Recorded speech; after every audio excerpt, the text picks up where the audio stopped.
okay, let's just say you get a variable annuity that's in the S&P 500, right? So the S&P 500's been doing double-digit returns, 26%, 28%. It's up 12%, already. It's up like 8% already this year. The Nasdaq's up 12%.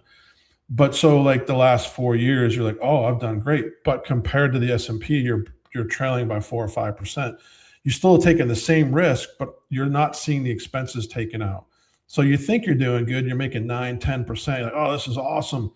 But the insurance company and investment companies are raking off 4 or 5%. So for the same amount of risk, you should have just been in the S&P naked in the S&P 500 in an investment account, and you would have made all the upside with the same amount of risk and a fraction of the fees. So just got to be very careful with variable annuities. Not a big fan of those. There's no protection on your principal. And so variable annuities or annuities in general, the reason that we want to use those, not to a lot of people sell them based, like insurance agents, so they'll sell them based on fear. Like, oh, we're going to put you in this indexed annuity or this variable annuity because it's going to protect your income or your principal, because you don't want to lose money in the stock market. And it's interesting how sales of annuities will go through the roof during times of stress and during times of volatility in the markets. So, so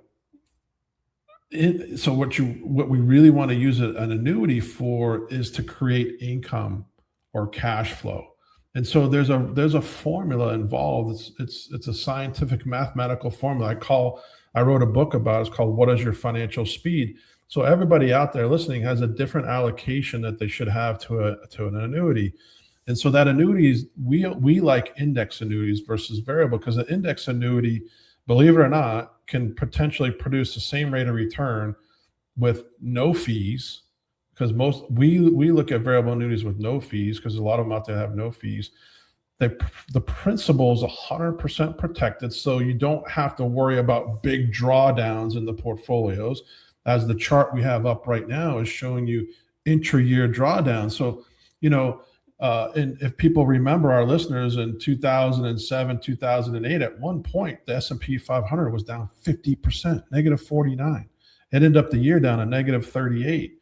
And so we've gotten luckily, and the markets have, recovered, but it does take time to recover. In 2020, we had a negative at one point during COVID, we were down 34%. In 2022, we were down 25%, so big drawdowns. And so that a variable annuity is not going to protect you from that. An index annuity, we want to carve out a certain portion of retirement, put in the index annuity to protect your income for the minimum of the next 10 years. So we need to find what your income gap is. And even if you don't have an income gap, and what I mean by that is like your Social Security, your pension, or your guaranteed incomes. And I'm not talking about rental incomes and business income or any other incomes. I'm talking about guaranteed mailbox money, stuff that's coming in the mailbox no matter what happens in the economy, which is your Social Security check, hopefully that continues, and a pension, right? So once we add those up, and then we look at your lifestyle, your basic needs, right? Food, paying rent, paying the mortgage, paying your car payments, those basic needs, paying your bills and utilities. If there's a gap there, we need to protect that and to grow with inflation and fill that gap with income, cash flow, putting money into your pocket at a minimum for the next 10 years and not monkey with that money. Because imagine, just like we talked about in this segment earlier, if you're just in an investment portfolio or you're in a variable annuity and that market corrects and you're taking money out to live on, whammo, you're in a big hole. And so index annuities, 100% protected. You can tie the investment or you can tie the interest to an index like the S&P 500. And there's so many of them out there. You got to be careful. And that's why, we're completely independent. We screen the universe of index annuities and even guaranteed annuities to find the best rates and the best ones that are applicable to each person. It's got to be customized for every individual.